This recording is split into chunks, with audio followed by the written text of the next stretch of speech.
Welcome to Lynn Cullen Live. Talk radio without the static. Email your questions and comments to lynncullenshow@gmail.com. And now your host, Lynn Cullen. Hey there, how you doing? Welcome to the show. What we got here? We got me at the helm, God help us all, and Susan on the phone. Hi, Suze. Oh, you're flying. It's a test flight. Good girl. It is. It's a test flight. Kevin is standing right behind me, and I heard. Oh, you could hear us right before we took the mic off, right? He's heard that. Right. So, okay. All right. Good to have you here, Suze. And Kevin's going to now leave and sit in his car in the driveway. Oh, you mean he's at your house? Yes, okay. He's at my house. You couldn't give him a cup of coffee. He doesn't drink coffee. He's like me. He drinks, he drinks Pepsi. I drink Coke. So that's the way that goes. But, okay, so Suze, here we are. And okay. I want you to know I now have control. And there's this thing, a button I'm looking at that says mute. And I can shut you can shut me up in a minute. Feel free. Okay. You can save me from myself. I have no problems with that. Oh, God. So, yeah, I'm like skedaddling out of Chicago right before we have the day from total hell. You have a storm coming. It's going to be it was 70 yesterday. It's going to be 74 today. And then it's going to be snowing by midnight. Yeah, we have a lesser, iteration of that. Wow, it was 74? Or is it going to be?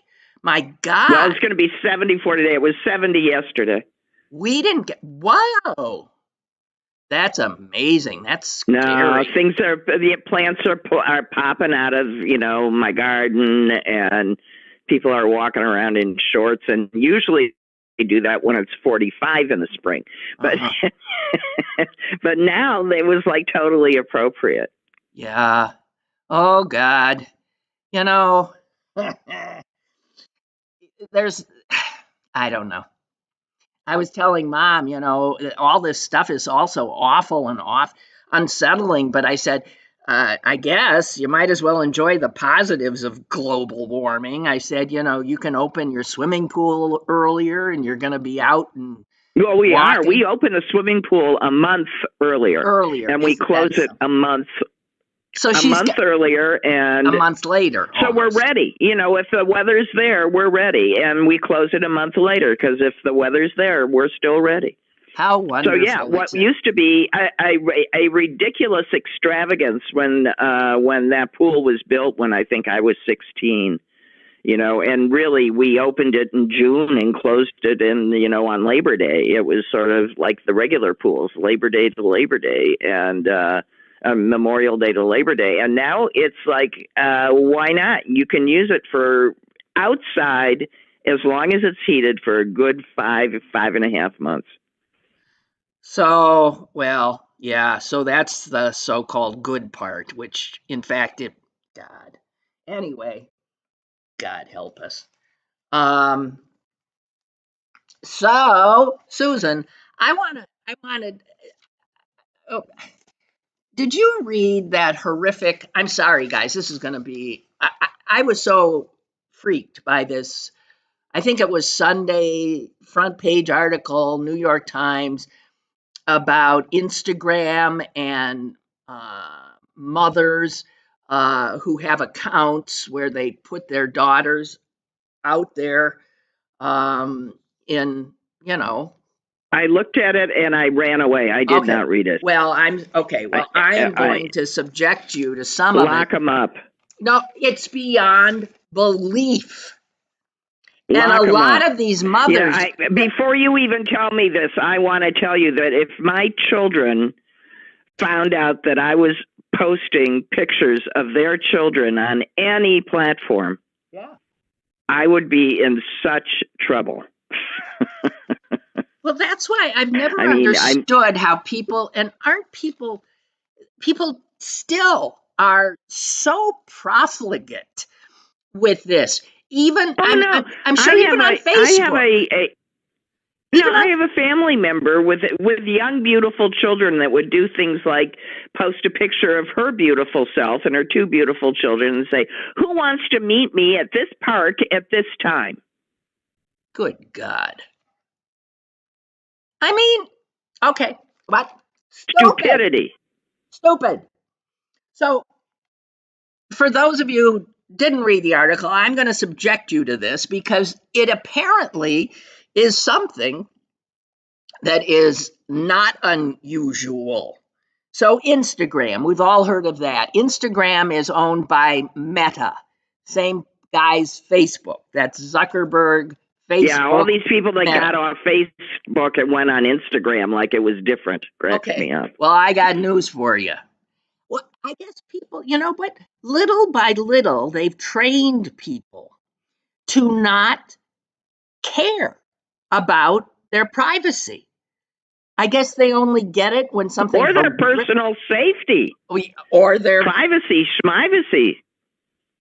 I think it was you, Susan, who freaked out when you were here in Pittsburgh, and you saw. I thought it was a little over the top, but this is part of the same thing. You saw yard signs in my neighborhood that said things like, "An Ellis girl lives here," meaning that there was a girl in the house there was a 6-year-old little girl in that house, and I just thought that was the stupidest thing I've ever seen. I mean, in this day and age, you don't put out signs that say, "Come and get her." See, I think that's a little over. I don't know. Nah. Well, for God's sake, Susan, you couldn't have like a kid's bicycle then out in the driveway. I mean, nah, I don't know. But the Instagram stuff. So Instagram has an age limit. The site is not allowed for children under the age of 13. So all of these helpful moms or fathers, usually it's the mothers, they can open what's called mom run accounts for them. And what they're doing is trying to maybe start their little girl off so she can be what I guess is the thing that little girls now want to be. Not princesses. An influencer. An influencer. 1 in 3 preteens, when asked, say they want to be an influencer. They want to be Kim Kardashian. So they actually. Well, they better start saving up for the plastic surgery. That's all I have to say. And now that I'm remembering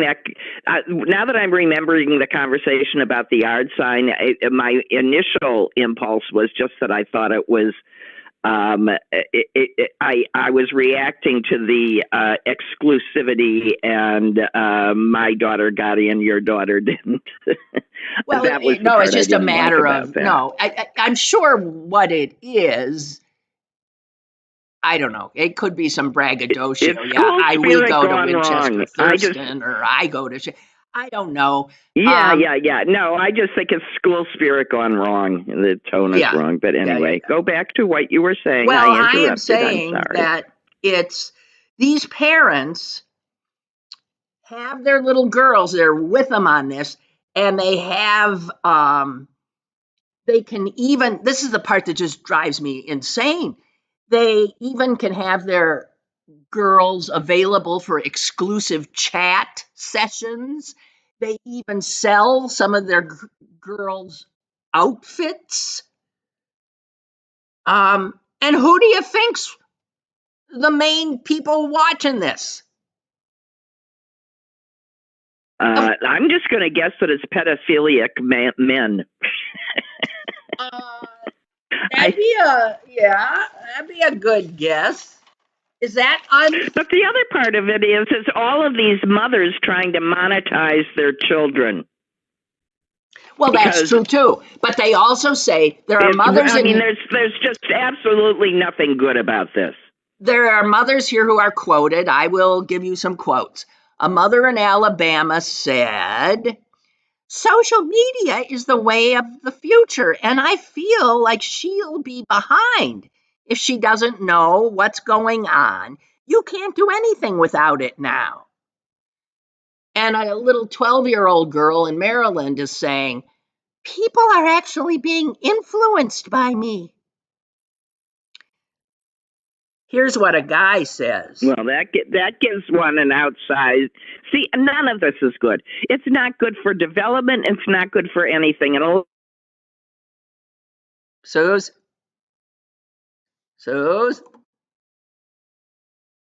I lost her. Well, she'll call back. I don't think I did that. She doesn't know she got knocked off. Can you hear me now? Yeah, what happened? I don't know. Okay. I don't know. I wasn't on mute. I put it on mute, and I said, "Can you hear me now?" And she doesn't know. And I swear, I didn't do it. I swear I didn't do a thing. And Kevin did not come running in from his car. Here he is. Too late. Everything's fine. Don't worry about it.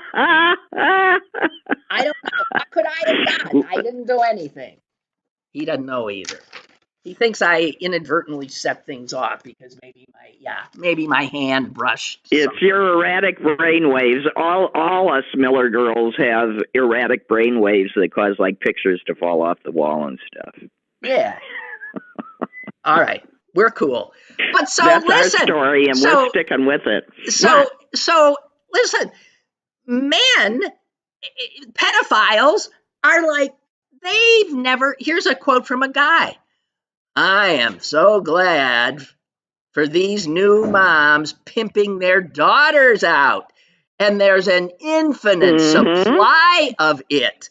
Literally, just refresh your Instagram." Well, thank you for that man saying what I said more directly. They're pimping their daughters out one way or another.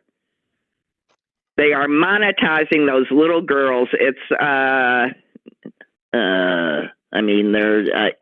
guess we can have 50,000 more stage mothers these days.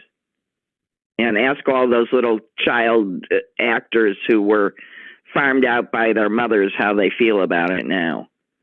It's unfreaking believable. And these mothers, some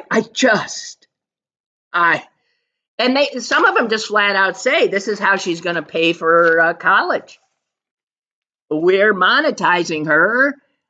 Anyway, Instagram and Meta say that 500,000 of these child Instagram accounts had inappropriate interactions every single day. That's according to an internal study they did 4 years ago. And that became known in some... And why would any mother expose their daughter to that? You tell me. Why would any mother or their sons? I mean, it's not only daughters. So listen to this. Here's why. Here's a mother. Well, first of all, some of these kids are now earning 6-figure incomes, according to their mothers. And here's a woman in Australia saying, "I really don't want my child exploited on the internet, but she's been doing this so long now and her numbers are so big. What do we do? Just stop and walk away?" Yep. Well, you can tell she's not going to. Nope. because they like that money, because they sold their daughter and she's doing really well. And let's not ask how the daughter feels about being the chief support of the family at 9, 10, 11, 12. And how she'll feel if she doesn't want to do this, but knows that the family needs it.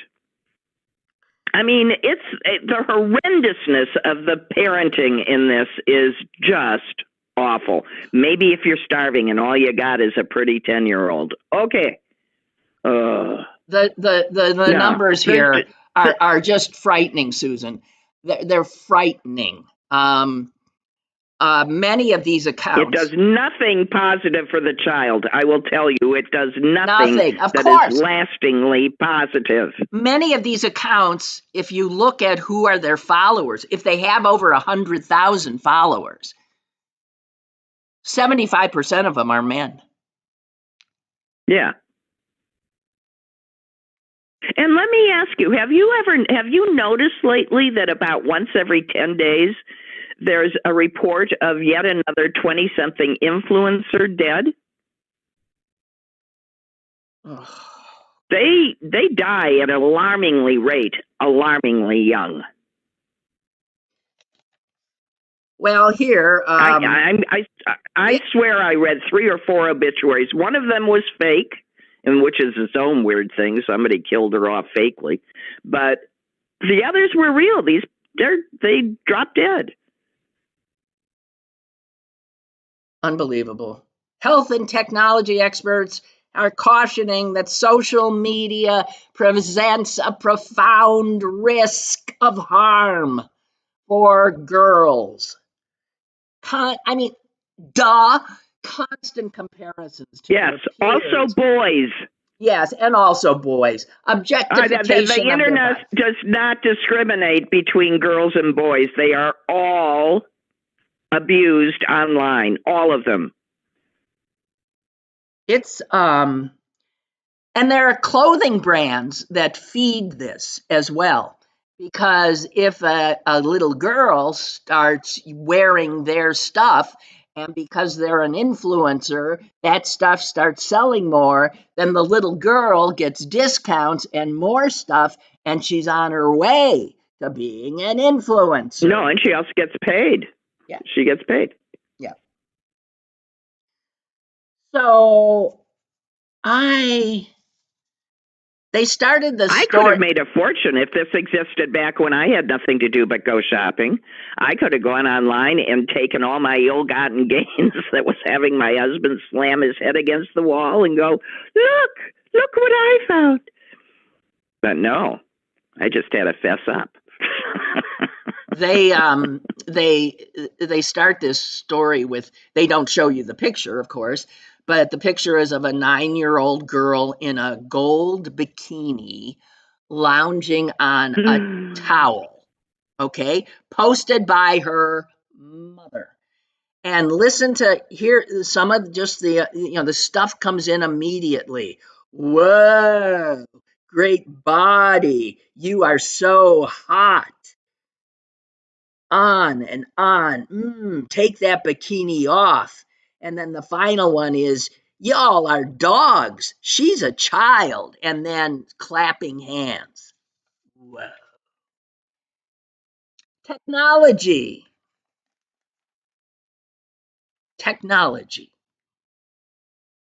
Well, I'm going to say, I'm not going to blame technology for this. I'm going to blame those damn parents. Well, they should be arrested. They are pimping their children. They should be arrested. There have been a few cases where parents have been arrested, very few. And you could imagine what it must take for that to end up happening. What happened to people not being able to post naked baby pictures, without that being called pornography? This is. Yeah. I'm looking for this one thing where, and Meta, it's like they are doing nothing. And they admit that it's out of control on their end. They might employ as many as 20,000 people trying to stay ahead of, what could be danger here for this account or that account, and they can't. So unbelievable. I'm just saying. Unbelievable.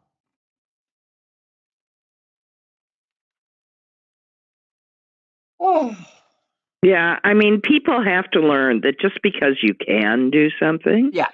just because you Can. may do something, it doesn't mean you should do something. Exactly right. But that's the question. And having the right to do something doesn't. Wait, Susan, that is the question that these friggin' genius scientists never ask themselves. The ones who put this stuff out there knowing it's going to harm people. They focus on the but the potential for good. That's right. But the potential for good. And now we see AI. it with AI. But the potential for good. With AI, you can imagine. So there's this new book out called White Rural Rage: The Threat to American Democracy. And Paul Krugman did a piece on it today, and he said that, this rage, this is, Trump support, this rage is driven, if you try to say, where did this come from? Technology. He writes, technology is the main driver of rural decline.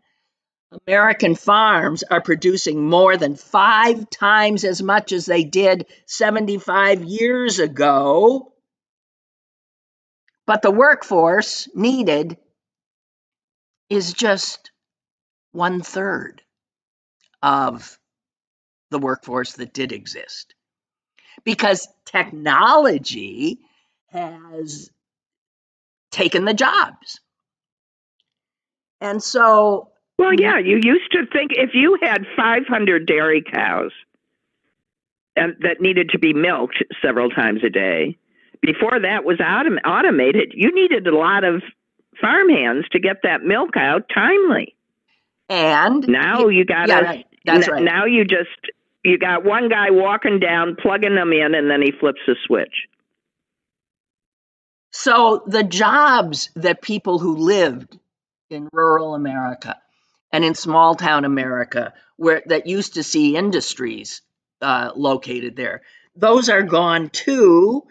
Now imports played a role there, but also technological change favors all these things being closer to metropolitan areas where you have large numbers of highly educated workers.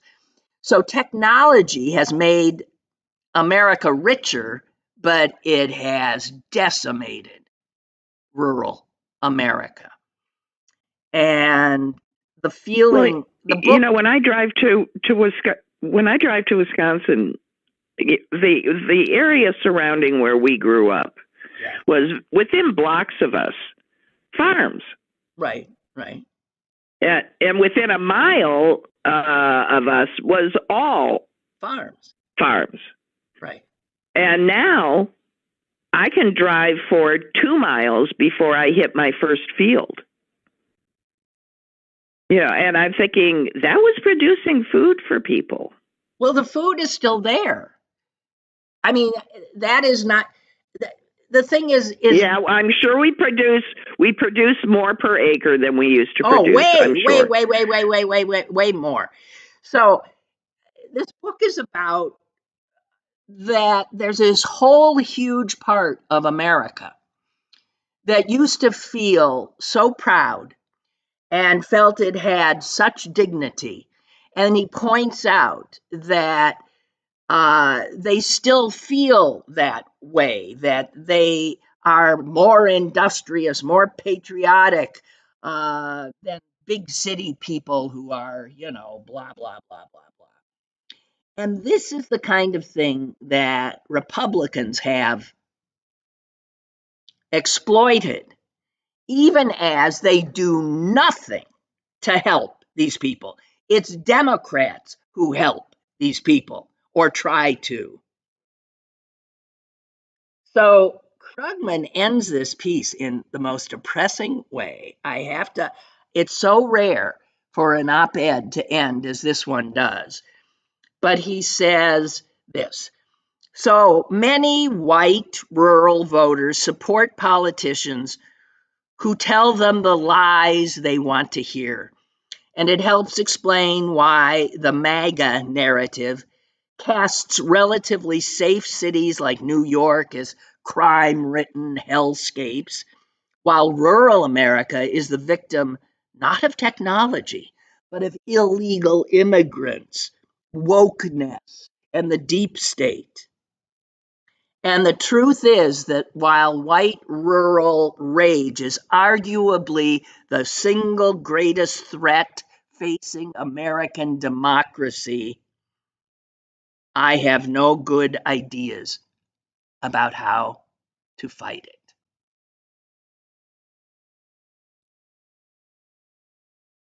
That is terrifying. Yeah, I don't either. I mean, I if yesterday I woke up and was reading and I just got so depressed because, I mean, we're sitting here watching a majority of the Republicans who seem to be openly colluding with Russia and taking their orders directly from Putin. Yep. I mean, they might be coming through Trump, but they're directly from Putin. So first they come in and they destabilize our institutions. Then they literally cripple the government, and so that they can start withholding needed aid from our allies throughout the world. And how can we not see that the Republicans are now a front for a treasonous group that is openly, unapologetically undemocratic and trying to bring down the nation? I'm just sitting there going, what? I guess we just sit and watch. I hear you. I mean, I totally hear you. There is a piece about how advisors to Trump and McConnell have been in secret talks trying to get an endorsement. Once again. Get McConnell to come on board and have a unified Republican Party. And you know what? I mean, we all know McConnell hates Trump's guts. They hate it. But clearly has a price. And he's going. If they're in talks, he has a price. You got that right. And you know damn well that he will endorse Trump. And that's the end of it. That party. That's the end of it. I just think it's just, I mean, it's really, I thought I was incapable of shock, but waking up that morning and yesterday morning and just realizing, no, they are unapologetically now colluding with our enemy. Susan, they'll proclaim it. Right, yeah. No, they're unapologetic and they're totally, they don't hide any of it. You saw the guy that started the CPAC convention last weekend, actually said, we're here to destroy democracy. And he held up a cross. No, they're absolutely telling everybody. Those are our Christian nationalists. Yes, that's right. They call themselves Christian nationalists. Yeah. I think good Christians everywhere should stand up and protest. The reality is that the coup attempt on January 6th is ongoing and has been going on since January 6th. Oh, and I got news. We're in a civil war. Right, it's not also in World War III. I don't know why people are wondering when these things are going to happen. They're happening. Susan, I had this image one night when I couldn't sleep, which is pretty much every night. The image I We have, should start calling each other. you know, the image I Yeah. have that explains it all is of puppets, and it's of Putin as the puppeteer, and his puppet is Mhm. Trump, and then Trump, the puppet, is also a puppeteer, and his puppet is the Republican Party. But you just follow the strings. Putin, Trump, Republicans. It is out there as clear as day. It is out there. It is obvious, and I know. so. I mean, that's where we are, and we need. I think we will win the next presidential election. God help us. Yeah, but I think we will. But I don't think it'll change a damn thing. No, and they'll be in the streets. We'll They'll still say it have was this stolen. group of people that is actively trying to overthrow the government. Right. They will not stop. Unbelievable. Okay. I think we're cheering people up a whole lot. Okay. Hey, there's that one wonderful story today. The story of that woman, 93-year-old woman. Oh, and the $1 billion. She gave a bill. Turns out her husband was a protege of Warren Buffett, and He's his partner. He died and left her. She was stunned to find out this $1 billion plus is huge amount. So she has been a professor at Albert Einstein School of Medicine. Yeah, she worked all her life. Yeah. She worked all her life. And, so she gives this money so that it's unbelievable. So that in perpetuity, not a single student getting their medical degree from that school will pay tuition. She has paid tuition, and it will continue to pay tuition. Now, you know what it made me think? And the poor seniors that had to pay for they're giving back their spring tuition. They're getting a refund. Okay. And she didn't even want the school to say her name. You know how often when people give these things, they demand their names beyond the buildings. No one has given more to a medical school. And people who've given a tenth of what she gave have their names now on the medical schools. But she said it is a condition of her gift that the name stay as is.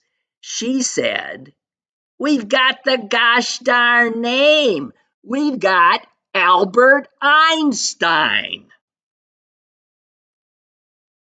That's the name of the school.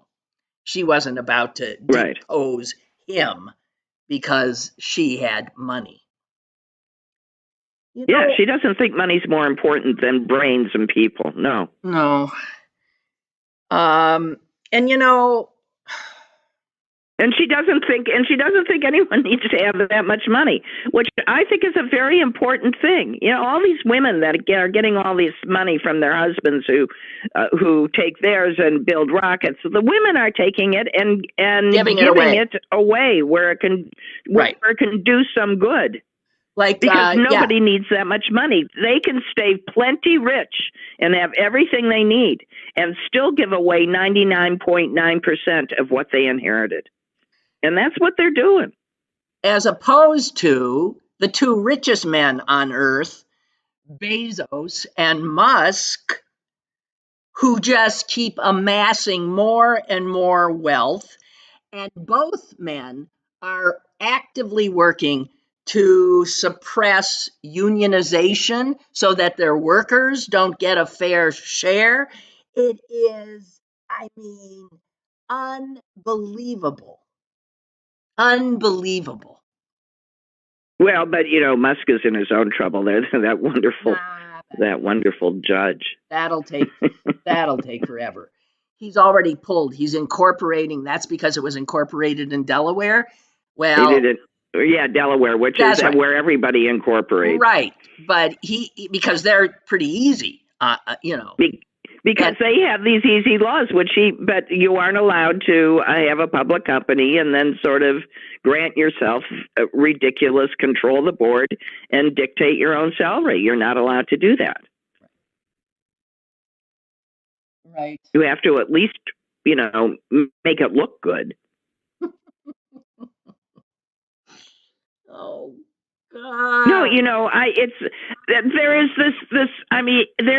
this disgusting underbelly of the way and I'm going to say this, a small group of American businessmen who have done unfortunately well by lying and cheating and not doing it right, as opposed to the vast majority of business people in this country that do play by the rules and manage to do quite well. Oh, yeah. But let me, I've got an email here I just want to share. This is from Beth. Until the solar flare hits, we're stuck with social media. This is a case where if a child under the age of 18 and is collecting money for their entertainment before a company cuts these kids a check, they need to have a Coogan account established. What? Oh, this is what most child actors have before working on a film or TV project, all their money, so that the parents and guardians can't take the money, only a percentage. Yeah, but this isn't television. This isn't television or but film. Well, don't get me wrong, Beth writes. This is the Wild West. Yeah, Coogan is not perfect and is not in effect in many states. Beth works in the movie industry. That's why she knows this. Coogan is not perfect and is not in effect in many states. But at least for these kids who are being exploited by their parents, they would have some money in a blind trust for their future. In my experience, stage dads are just as vile as the stage moms. I'm sure. Oh yeah, and excuse me for using that term to be all encompassing. It's dads can absolutely be stage moms. Yeah. There are stage dads. So, I don't know. Yes. Susan, yesterday I talked about these two animal stories.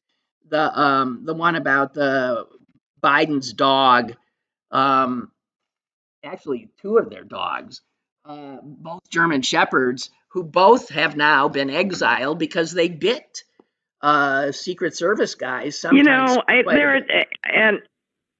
did you read the piece today about how it's their fault? And I have to tell you, I didn't say that yesterday, but I do feel it. I think that's true. The common denominator here is the Bidens, the owners. And if you have two dogs from puppyhood who are that untrained and out of control, there's something the Bidens are doing. Well, I do two things. I'm going to agree with you, but I'm going to say, I think their biggest mistake was giving the dogs that many chances. The first time that they draw blood, they're gone. And they're gone because that breed is aggressive unless thoroughly trained and extremely protective. Right. And the White House is just not a situation where you can say, well, none of these people that are walking around looking threatening are threatening. Exactly. It's no place for a dog like that. It's no place for a dog that has certain temperaments. That's right. That need to be factored in. I'm speaking from experience, as you know. At a certain point, I had to admit that I had a lovely dog, but he was so protective that he could be guaranteed to try and nip somebody if they didn't let him vet them first. Yeah. And frankly, I thought I'm trying to keep him from not getting put down, because although he never did anywhere near the damage that these dogs apparently did regularly, Yeah. it was how badly they were biting people that I was shocked by. Right. I mean, really. So in this article that the woman said it's really on the Bidens, they mentioned that, the White House is a ridiculous place for a pet. I mean, it's very difficult if they have that huge space and all those people moving around. And they point out, this is just a little history, that FDR had a German Shepherd, also named Major, and it bit a senator, and it attacked the British Prime Minister. Pulled his pants off. He tore the pants off. Uh-oh, I just saw some lightning. Tore the pants off the British PM. And it also said that Theodore Roosevelt had a bull terrier named Pete who bit numerous people, even tearing the pants off the French ambassador. So, yeah. God. But I think it's, and that's why I'm saying, I think it's an intensely difficult situation for a dog that is protective. They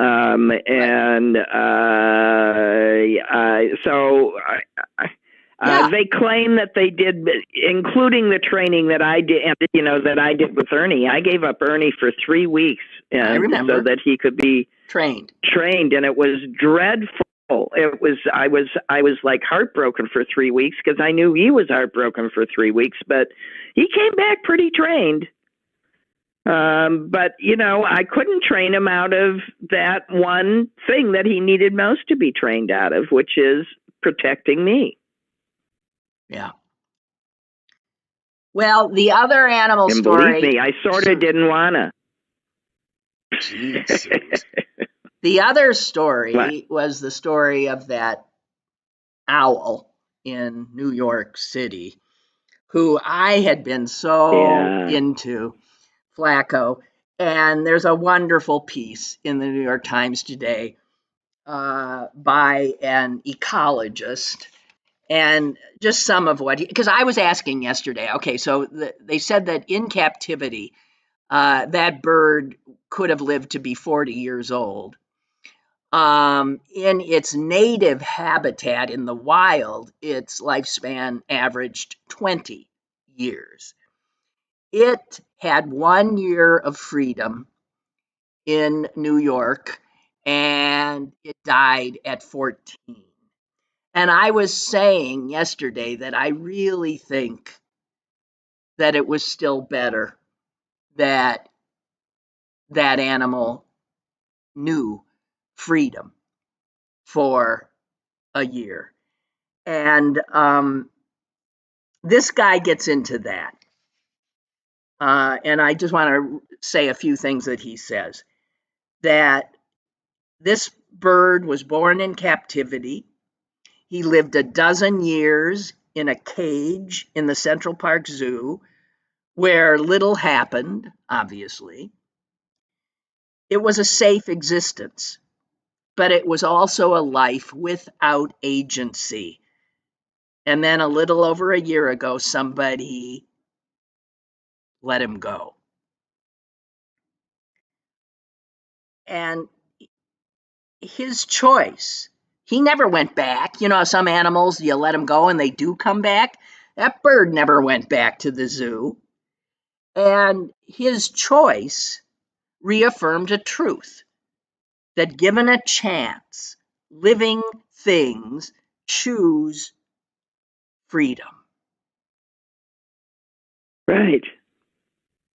So he says, in life, Flacco's single year of freedom proved vastly more thrilling and resonant to us than all those anonymous years of cage-bound safety, proving that freedom is worth the cost, even when it comes bundled with danger. So it's a beautiful piece this guy wrote, and I was so glad that he stated so eloquently what I was thinking, but not stating very well, Right. really. Just Well, you know how extraordinarily I feel beautiful. about owls. Yeah, it's just an extraordinarily beautiful animal, and I'm just sure so. They are beautiful and they're Yes, wonderful and they mate for life and they live in their, they live in their own area and have, you know, rich and full lives. the sad thing was that there was no other mate. So he would people would hear him, calling, and there was no mate for him. But see, that's what breaks my heart because they are social creatures. Yeah, They sentenced him to solitary confinement. It's just terrible. but no mate in the wild either. There was none other like him in the wild. So I don't know. There's this quote that I saw that I so want everybody to keep in mind. This sense of we all feel so powerless, right? There's this sense as we watch things come apart that we are powerless. And this is something Alice Walker said. The most common way people give up their power is by thinking they don't have any. And that is true. We have Yeah. huge power. It just doesn't seem it because it requires us coming together one by one, seemingly, up against this huge thing, but one by one and taken together, huge power. So just pointing that out. Right. Yeah, I mean, and the single most easy way to exercise your power is to vote. Without a If doubt. that's all you do, that's the most important thing to do. I've generally not given money to political campaigns. And yesterday alone, I gave to Sherrod Brown in Ohio.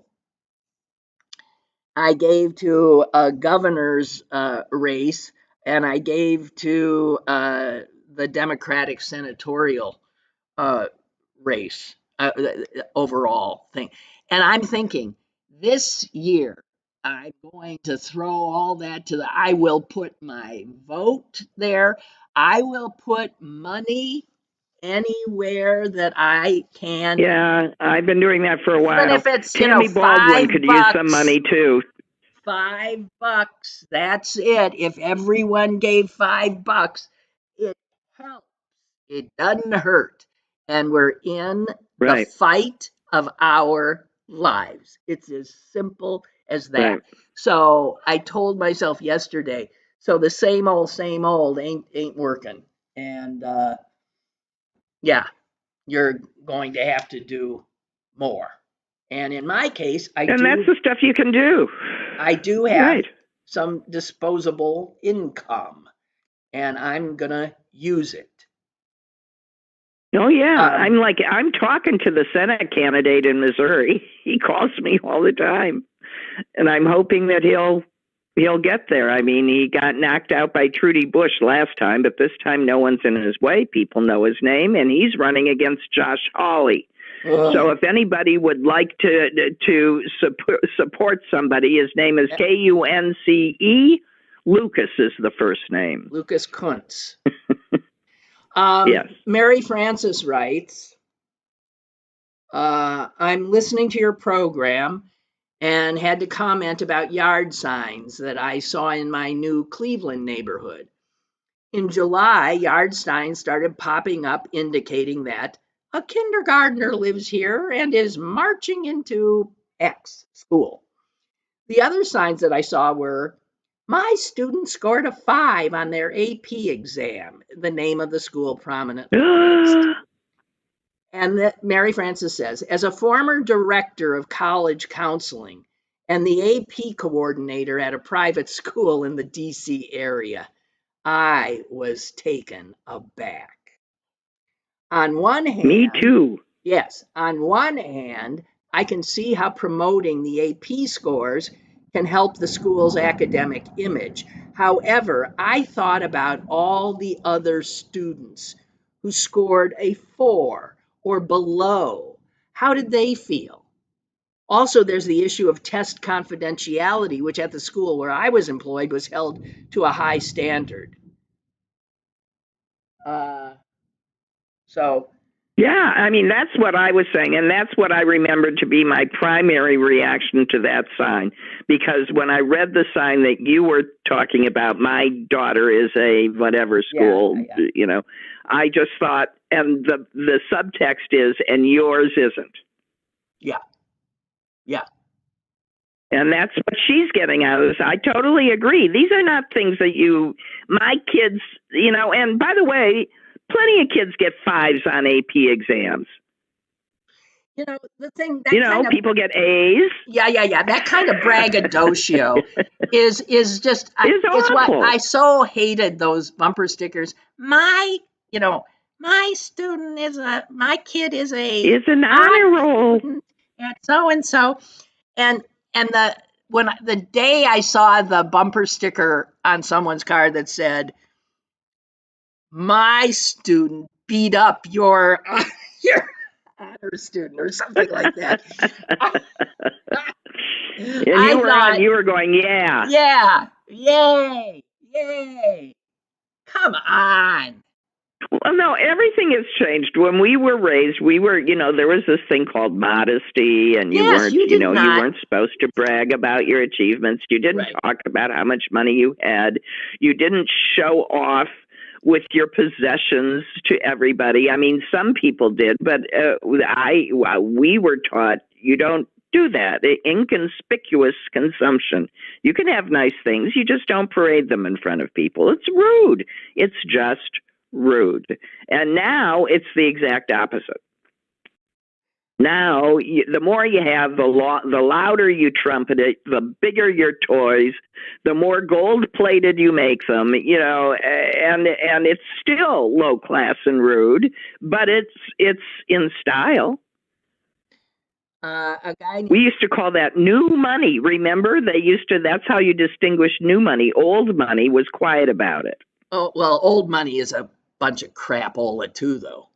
Well, of course it is. These are all these class distinctions in our supposedly classless society. Screw money. It's the root of all evil, peeps. Yeah, somebody calling themselves Rust Belt Expectations put in my chat thing here. The only politician I ever donated to was John Fetterman, and man, do I ever regret that. Well, yeah, you keep your eye on that one. He understands the way it works these days. It's about branding.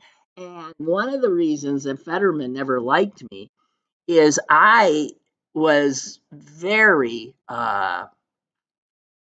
critical of how he used his family on social media. I thought it was, like Susan thinks, I thought it was dangerous. I thought you're in a position, a really high profile position, and you're putting your kids out there all the time. I wouldn't do it. I would never do that. And boy, they haven't stopped. It's part of the brand. So who the hell knows? It's part of they have a family brand. Pretty much. But it is a different style from it's just different from the way we were raised. And it is the way it's not disapproved of in this culture. It is admired in this culture. But this culture sucks. Yeah, it's pretty effed up. I'm sorry. It just sucks. Oh.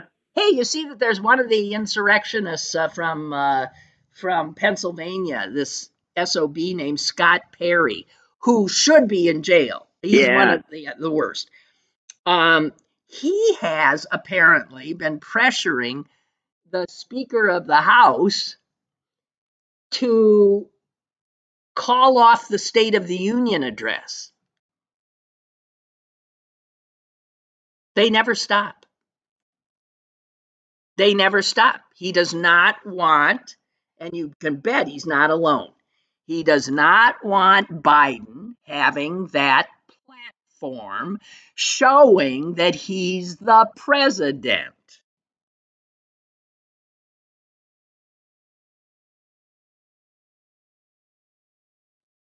Suze? There are the endless ways that they can think of to be despicable is impressive. Yeah, impressive. Depressive, too. Impressive. Well, yeah. It's depressive. Yeah. What I thought was interesting, see, you're reading all this stuff, and I was determined to, try not to, end up with my head in the toilet by 10 o'clock in the morning. So I was reading stuff about this children's program. Did you read the thing about the pigs? The British, I forgot what the name is. Peppy the pig, I think. Okay, tell me. Anyway, it's a little family of pigs, yes? No, just tell me, and then we'll end on that happy note. Oh, okay. No, I don't know how happy he is. It's a little family of pigs, a mommy, a daddy, a brother, and a sister. And the sister, Peppa, is 4. And parents are not letting their children watch it because she's so rude. But kids would love that. She acts like a regular 4-year-old, and all of a sudden people's kids are telling them that they look fat and they don't like their brother and so is stupid, and they realize they're just quoting Peppa and they're turning her off. And I'm thinking, God, I've been watching all this treacly stuff with my kids. I like Peppa better. Yeah, I can't, Well, the show that's so popular now that your son showed me, that Australian one. The Bluey thing drives me nuts. Oh, no, I think Bluey is brilliant. I do. That's not treacly, is it? Sometimes it is. Oh, okay. I just get tired of the little voices and the I don't know. It's just I don't. Well, it's why I could never Children's stand. TV is not for me. Well, I know.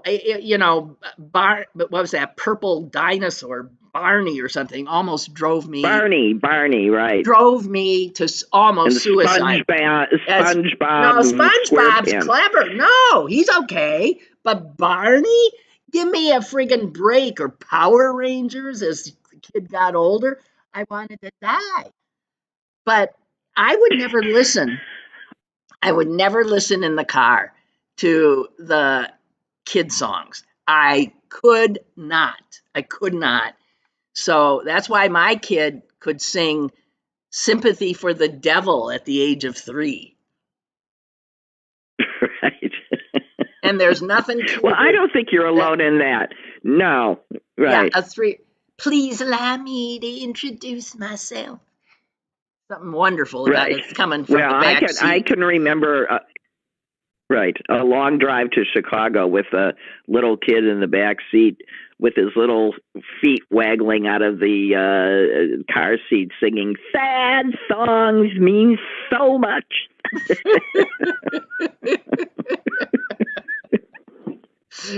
Oh, that was right before he said, "Can we just turn around and go home?" we'd been in the car for 20 hours, which everybody but his father was ready to kill themselves. Anyway, on that cheery note, memories. Yes. Okay. Hey, you. I think we've done it. And thank you for the ending with a laugh. I'm appreciative. Okay. All right. I truly Well, am. I'm out into the 74 degrees, and I'll be shoveling in the morning. Actually, not. I'll be in Wisconsin. But I know. Well, be well. Okay. I will. You too. Okay. Bye. Okay. Bye. All right. And as for you, I'm going to, geez, it's been lightning and thundering, and it turned so dark. So stay hunkered down, and I'll talk to you tomorrow, and I'll try to find something better to talk about. I swear to God, I'm trying.